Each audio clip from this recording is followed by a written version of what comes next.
إن الذين كذبوا بآياتنا واستكبروا عنها لا تفتح لهم أبواب السماء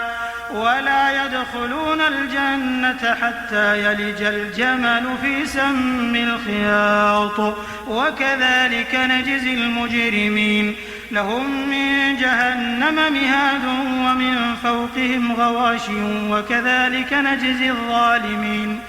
والذين آمنوا وعملوا الصالحات لا نكلف نفسا إلا وسعها أولئك أصحاب الجنة هم فيها خالدون ونزعنا ما في صدورهم من غل تجري من تحتهم الأنهار